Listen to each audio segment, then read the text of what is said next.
So I want to share with you a personal story. OK， 我就讲中文好，我就讲一个，因为有时候我觉得大家会因为某个科目考好，就对某个就觉得说我比较在行啊，某个科目考不好，就说我跟这个没有缘分啊。Don't say that too early. OK, so it happened to me. When I was at Stanford, so we all had a PhD qualifying exam. So I aimed for PhD when I arrived at Stanford. And the quality in the 资格考啊，博士班资格考 PhD qualifying exam. So the rules were we all need to meet with, each of us meet with 10 different professors. 每个同学要去跟，你可以选志愿啊。You need to talk to 10 different professors and they'll test you. They'll give you a few questions and you need to answer them in 10 minutes. So 10 meetings of 10 minutes. It's very stressful. 非常有压力啊，你一 stuck 就觉得完蛋了啊。So luckily I passed the first time. But there's one professor who gave me 3 out of 10. 就是满分10分，有某个 professor, I still remember his name. His name is Fabian Peace. Okay, I can say that. So you remember like tough professor for a long time, Fabian Peace. I still remember his name. Fabian Peace, whose specialty is E-beam lithography. Lithography 半导体制程啊，physicist. Yeah. Professor Fabian Peace gave me only 3 out of 10 after meeting with him. He gave me a hard time. Luckily, I still passed. So I tried to avoid taking his class ever. But then, quite a few years later, 6 years later, it took me 7 years to finish my PhD. Okay. Finally, when I was about to arrange for my oral defense, 口试要安排嘛 and at Stanford, the department required us to find a professor that is out of your field, absolutely out of your field. Okay, and my field is signal processing, right? So semiconductor manufacturing is absolutely out of my field. So so I had a far time to. We need to find that one professor to chair our oral defense. 那个主席必须是 out of field. 你不可以说就找老师熟悉的老师啊，不行。You need to find somebody out of your field to chair your oral defense. 这样了解吗？啊。And Stanford professor were all super busy. So I sent email. I even asked 我的硕士班导师啊，他不理我。Yeah. So I had a hard time. I sent emails. I sent invitation to, I think, almost 20 professors, but they all said that they either didn't reply or they reply like immediately that they are too busy. They had no time. That's how busy they are. So I couldn't find anybody. So I seek help at the department office. 我去系办问是否系办的姐姐可以帮我一下，推荐有哪些老师可能可以找。他就看一下你领域是讯号处理。How about Professor Fabian Peace 然后我就心里面就冒冷汗，he's probably the last person I wanted to find.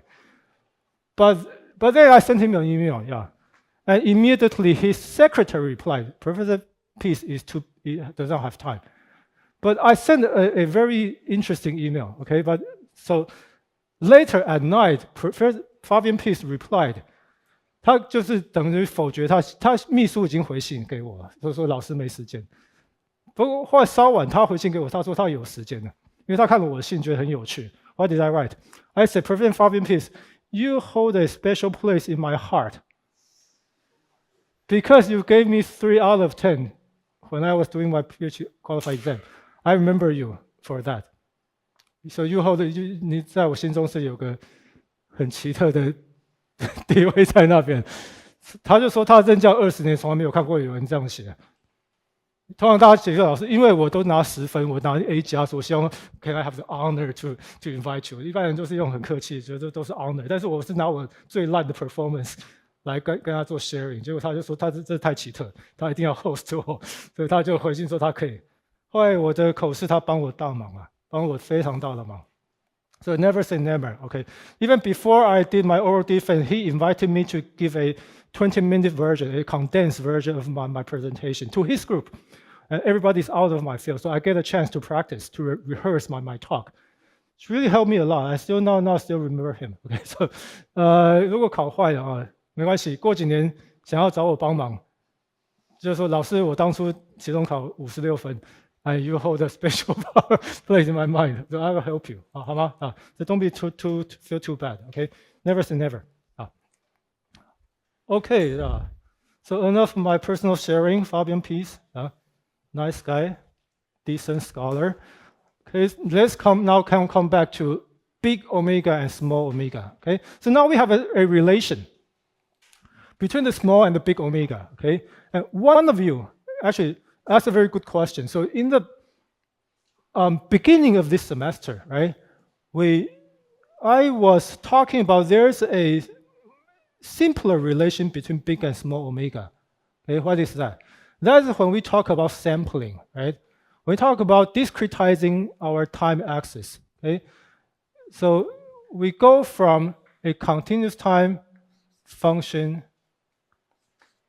to let's say when we do A to D conversion, we receive an input which is continuous in time, and then it produces an output with a sampling period, right? And the output is x of n equals to x continuous time evaluated at n times big T, right? So if we do that, then now we go to a frequency domain. There is a simple relation between big and small omega. That's in this context. In that context, what's the relation? Anybody remember what's the relation between big and small omega in this context? The relation goes big omega equals to small omega divided by t, right? That's when we talk about sampling a signal, okay? But now we have a different relation because the context is different. Now we are designing a filter, okay, by borrowing an analog prototype. So we are not talking about sampling. We're not talking about sampling, so it's not surprising that we have a different relation. It's just still using the same variables, the same notation, but now the context is different. Okay, so let's be clear that we know the difference in. We have two different contexts. Okay, filter design versus sampling a signal. Okay, this is about designing a system. This is about sampling a signal. Okay, system versus signal. So two different contexts, two different contexts. 情境不一样，应用情境不一样. So let me clarify that. But now coming back to focus on this equation right here, big omega as a function of small omega. Now we have, and this relation explains why the relation between analog prototype and its discrete time design. So really, long story short, it's about compressing the frequency axis. Let me repeat, compress, 压缩. It's about compressing the frequency axis. In what sense? So now, the analog prototype, in the analog world, the frequency omega can go from DC, from 0 to infinity. So that's the entire frequency axis from 0 to infinity. But now, by using arctangent, the corresponding small omega. So let me erase this discussion over here. By using arctangent, arctangent basically compresses the entire real line to a finite interval, right? So here we have a situation that small omega is 2 times arctangent of TD divided by 2 omega, big omega, right? And arctangent basically does the compression job. It maps the entire real line to somewhere in between plus pi and minus pi, because we have a factor 2 here, right? The arctangent is from pi over 2 to minus pi over 2. With a factor of 2, now this is exactly what's happening. The entire frequency axis is now mapped to the finite interval between minus pi and pi, and the slope here depends on this parameter TD, okay, which is not that important. So with this idea, so now that we understand it's a compression of the frequency axis, now we can see what will happen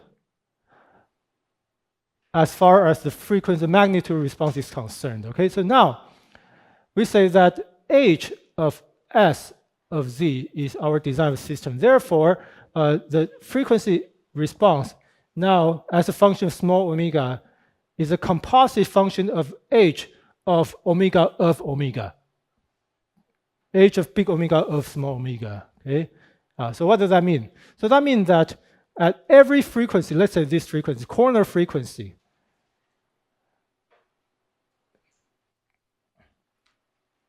oh, by the way, notation is still a bit different. Here, the h here is my g, okay?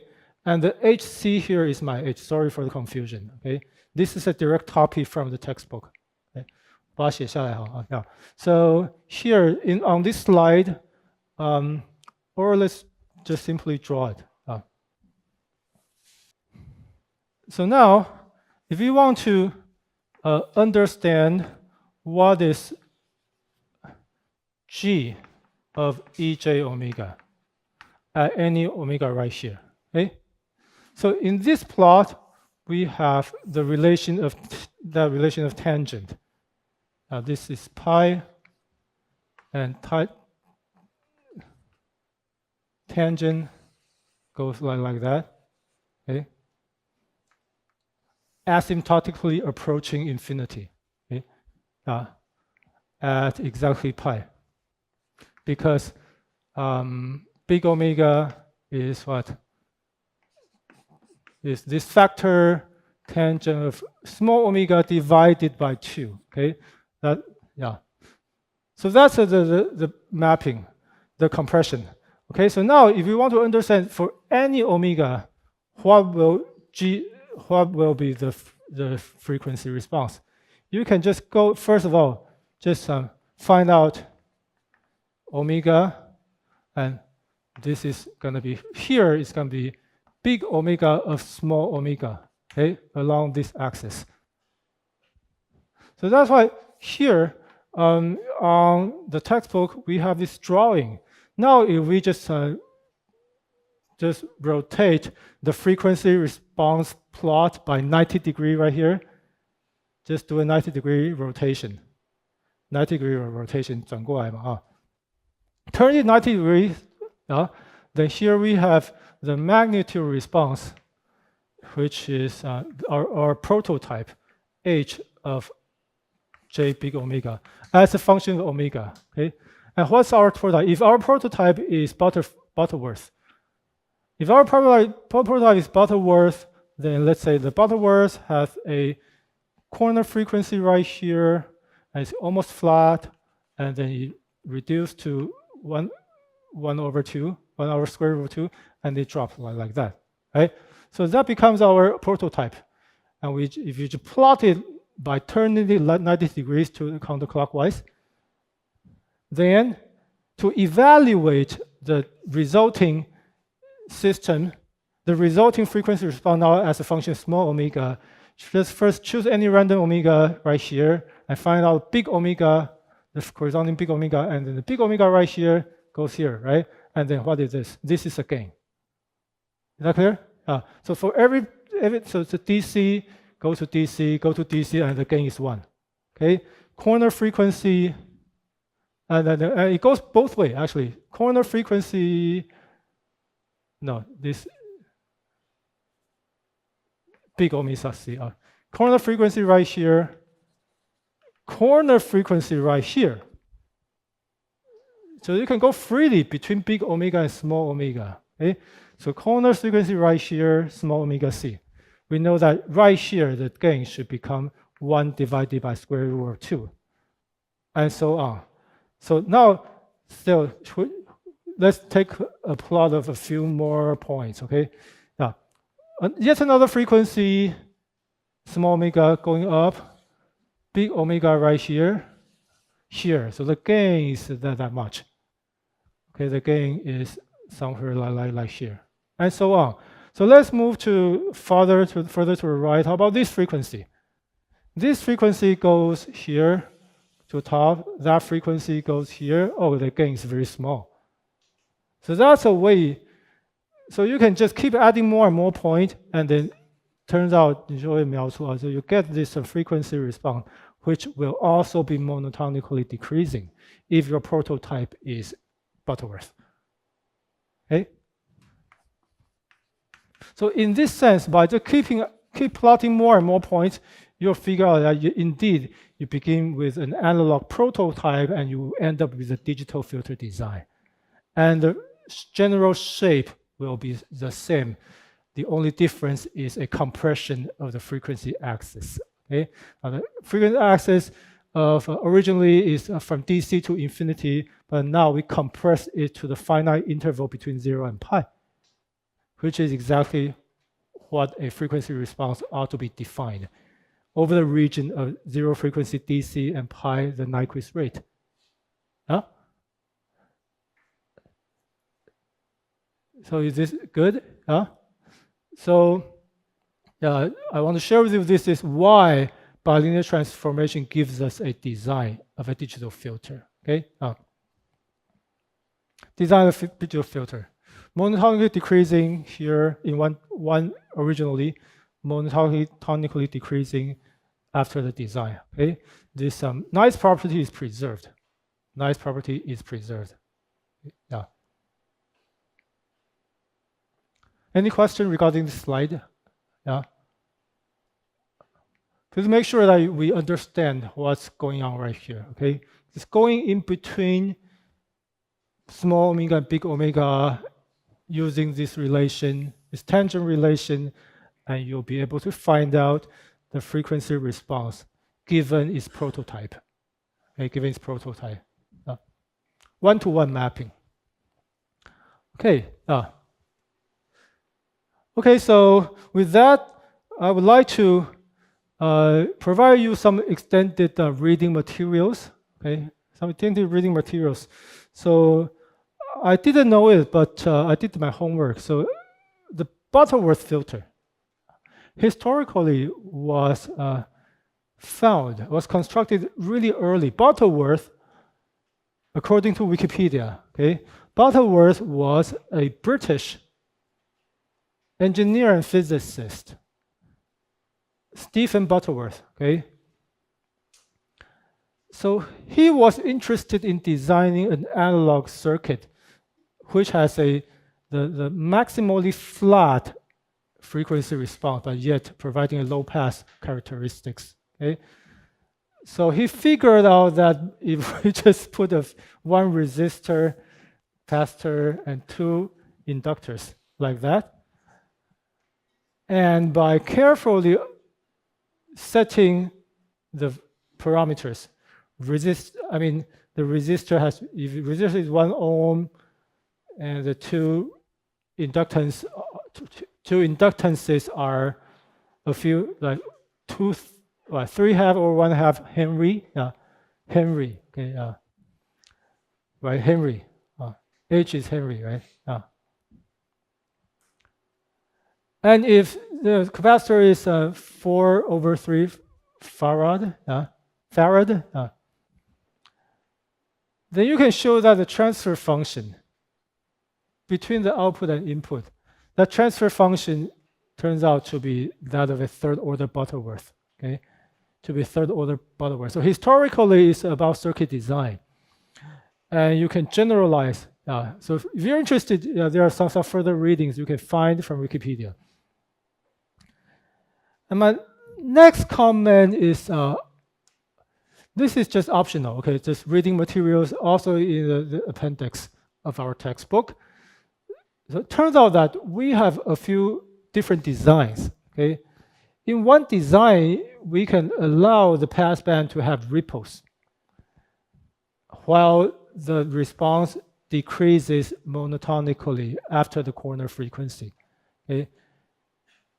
There exists such kind of analog prototype, and the name is Chebyshev filter.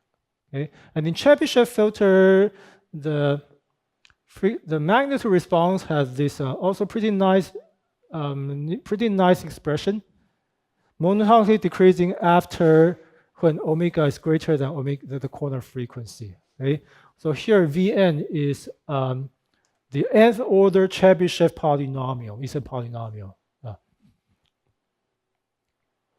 So that's kind of a generalization from Butterworth. Generalization from Butterworth. Okay, only this term is more complicated. So as a matter of fact, now the pass band can have ripples, yeah, whereas the stop band has a nice monotonically decreasing magnitude response. Chebyshev filter using Chebyshev polynomial. And a bit more further than that, there's even a thing called elliptic filter. Elliptic, the 椭圆 and now on the right, both the pass band and the stop band, now both of them can have ripples. Okay? So in general, so you may ask, why do we want to allow ripples there? Why do we want to allow ripples there? The ripples are not good, right? Being maximally flat is wonderful. Why do we want to consider having ripples? So that may be a question to ask, right? That may be a question, why do we need to consider allow ripples?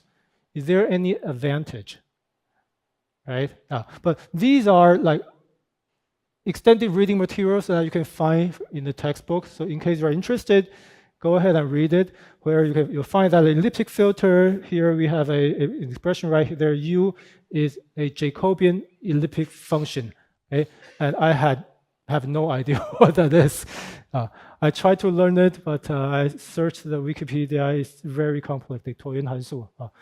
I've never encountered it in my career. So, has anybody encountered elliptic function in your career? You don't have a career yet. Maybe. So I had no idea, frankly, what a Jacobian elliptic function is, but extended materials can be found in the textbook. And with that, let's end our discussion for this lecture. Right. So let's take a short break. I'm going to switch to my next presentation. 其实我真的觉得我蛮可惜，我那个大学时候大三时候的那个电子学没有拿到90分啊。从此我就觉得我跟电子学无缘了，所以也没有去修 VSI， 也没有修 analog， 我觉得很可惜啊！我现在想起来觉得蛮可惜啊。Don't be like me， be courageous, stay curious 啊 ，stay curious and stay， 你要常常给自己打气啊！要常常你们每个人都要学会给自己打气啊！真的啊。Life will be fine. Okay. Yeah, life will be fine.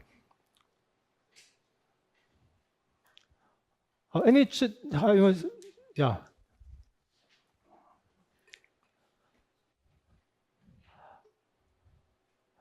Okay, so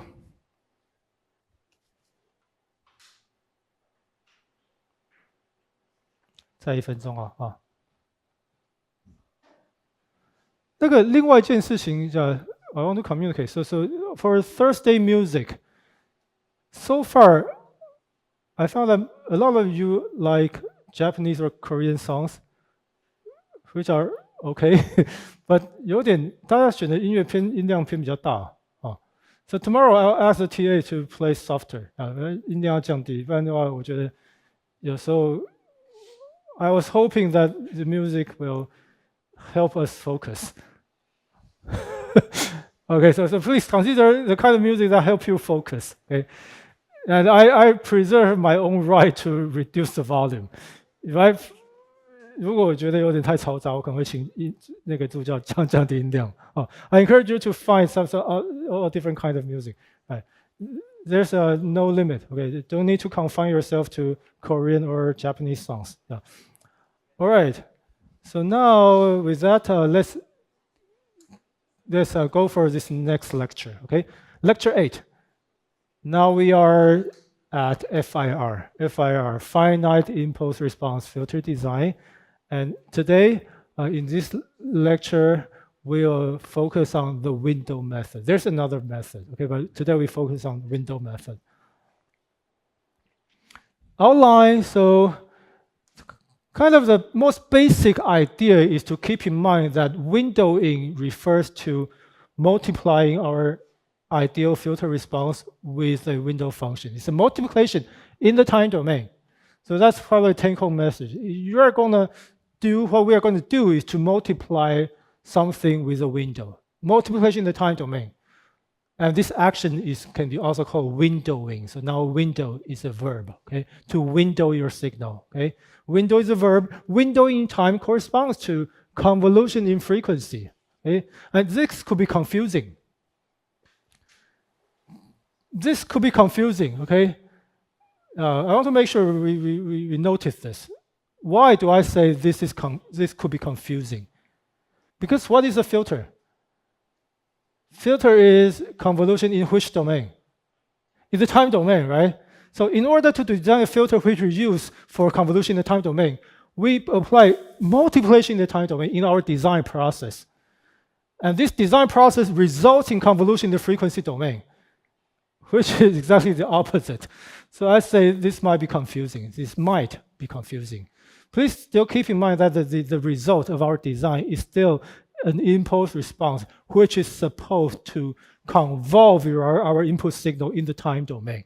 But it's just like when we design the filter, we apply multiplication in the time domain during our design, okay?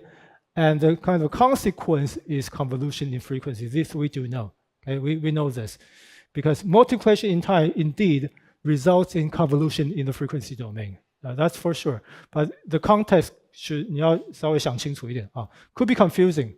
And then outline number 2, in the design process, we will touch on this Gibbs phenomenon. Okay, we'll encounter Gibbs phenomenon. Okay, exactly how we'll see that. Okay, in the design process, we'll encounter Gibbs phenomenon. And then, unfortunately, Gibbs phenomenon gives us some limitation. Okay, so we need to consider how to. Gibbs phenomenon causes a ripple that cannot be suppressed. Okay, so in order to suppress the Gibbs phenomenon, suppressing the ripples, we need to carefully choose a window that does the job. Okay, and this part I'm sorry that I apologize that the handout is still under construction, but here is the outline already. First, we talk about the basic concept. Then we talk about a problem that will be encountered, which is Gibbs phenomenon. And then after that, we introduce how to choose windows in order to suppress ripples. Okay, so first thing first. You have seen that this function, the sync function in time, in discrete time, this is the impulse response for an ideal low-pass filter which has omega c as its cutoff frequency. Okay, we have seen that quite many times. Already seen that many times. But as I introduced earlier in this semester, this ideal low-pass filter cannot be implemented. Why? First of all, this G of n is not causal, right? It's not causal because it has a negative time part. It's symmetric around time 0. So G of n is symmetric. It's going to be symmetric around time 0 with this kind of envelope, the envelope is that of a sync function. And otherwise, if we have a high sampling rate, we have a G of n. Do I call it G? Yeah, G of n. It's going to be an evenly symmetric function around time 0. And it also extends to the right and to the left infinitely. Okay, it's infinitely long, non-causal, and infinitely long to the right also. So it cannot be implemented, at least to the best of my knowledge. You will need infinite memory to store the entire waveform. So it cannot be implemented. Okay, so therefore we suggest that it makes sense to truncate G of n. If this is our ideal filter, we know that it's ideal in the sense that after Fourier transform, the frequency response is low pass, okay, with a cutoff frequency at small omega c. It's an ideal that the gain is 1 in the passband and 0 in the stop band, and this sharp transition. The passband and stop band just 无缝接轨 it makes an immediate transition from the passband just immediately to a stop band. This is ideal, but this cannot be implemented. Okay? So therefore, there's a recommendation. Let's truncate. Let's simply keep the middle part. Okay? Let's say, all right, so sooner or later we're gonna disregard everything outside the range from minus n to plus n. We say that, okay, sooner or later we need to just ignore whatever that's outside this range. Truncation, 截断它, truncation. How about just keep the middle part? So by keeping the middle part, we mean we define a filter. Define a filter which now has finitely many samples, okay, many non-zero samples. It has is non-zero only in this region, okay, from minus n to plus n. Truncation, just set it to 0 everywhere else. Otherwise, in the middle, to the left by n and to the right by n, in this interval, in this region, h is exactly equal to g. Okay, it's a fair enough approximation. G goes on. Let's say G goes on, but H now is only defined between plus and minus n. And that in that way, we make a truncation.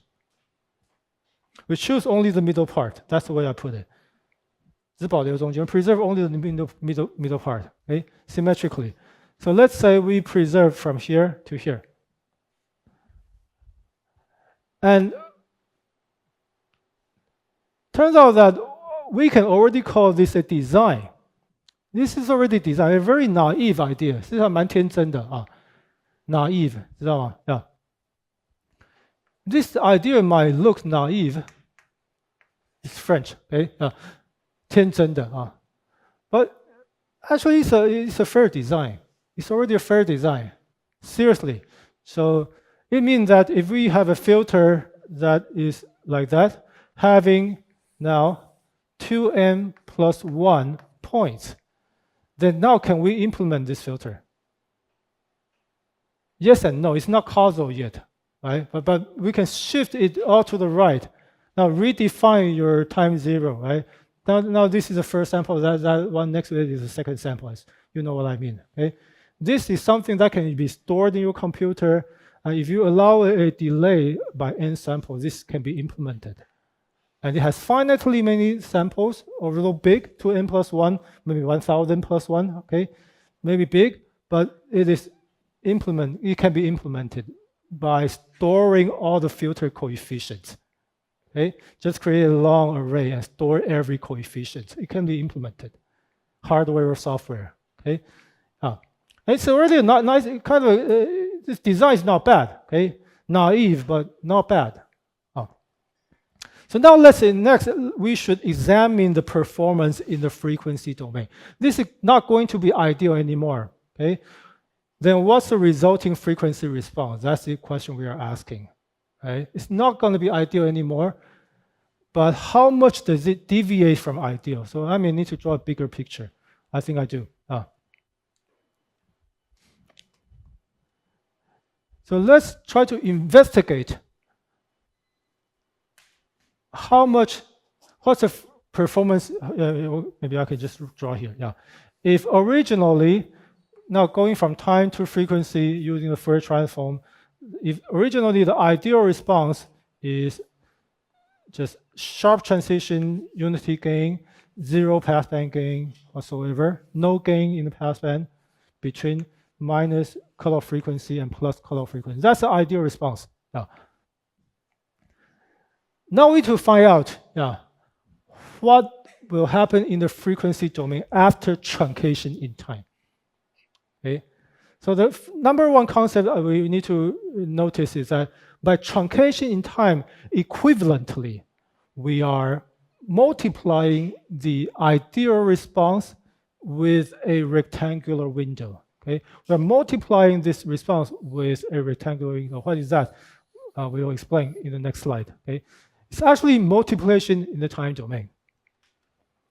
So in the next slide, I argue that truncation can actually be thought of as multiplying the ideal response with a window function. And what's the window function? The window function is all 1 between minus n and n, and 0 elsewhere. And 0 elsewhere. Okay? This is the window function that, so that when you multiply your ideal response with this window function, the resulting design is truncation. Right? Truncation means multiplying by 1 between minus n and plus n, and everywhere else is 0. Right? So just equivalently, truncation means that we are multiplying our ideal response with the window function. Okay? So can we agree on that? That we are multiplying our, so this is W of n. So W over n is all 1 between minus n and n, including both edges, and 0 elsewhere. 0 elsewhere. That's our window function in the time domain, okay? From minus n to n. That's what's happening when we truncate, when we disregard all the extending samples of the ideal response. Is that clear? So now already we have a multiplication in time. So immediately we know that the frequency response, the Fourier transform of our design denoted by h sub n. N is the length, right? Which is a factor to choose. N is the length. The resulting, so by multiplying in two signals in the time domain, we are doing the corresponding change in the frequency domain is convolution. Okay? So now multiplication time, convolution in the frequency domain. Still, we retain this notation of small letters for time domain, big letters, capital letters for frequency domain. Okay? So now the resulting frequency, the spectrum, the spectrum of this h of the filter as a function of small omega. The spectrum is the convolution between G and omega and W. G and W convolve in the frequency domain. Sorry, this should be theta. Can we all change this to theta? That's wrong. Convolution in the frequency domain, and there's a factor of 1 over 2 pi. And here is a few remarks about our notations. Okay, a few remarks about our notation. First of all, here instead of ej omega, we simply write omega to emphasize that this is a function of small omega. Okay? You can imagine that this simplifies our notation quite a lot. This simplifies our notations. So that's my first remark. And then the second remark, I also emphasize that now this convolution of frequency domain is denoted by this star sign with a circle around. Some people also call it circular convolution, because actually the angle here is around the circle, a full circle. Okay, circular convolution in the frequency domain, so about which is defined exactly like this.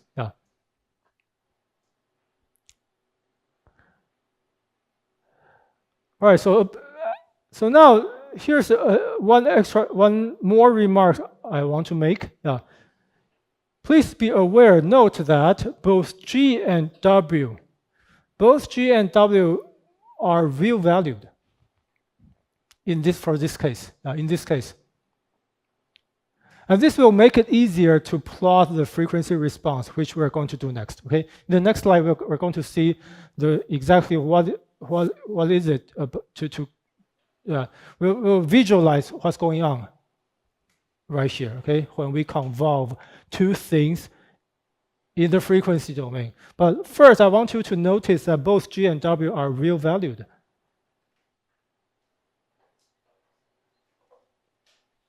Do you know why? Do you know why? Why are they real valued? Because here, first of all, we already know G is real valued. Yeah, G the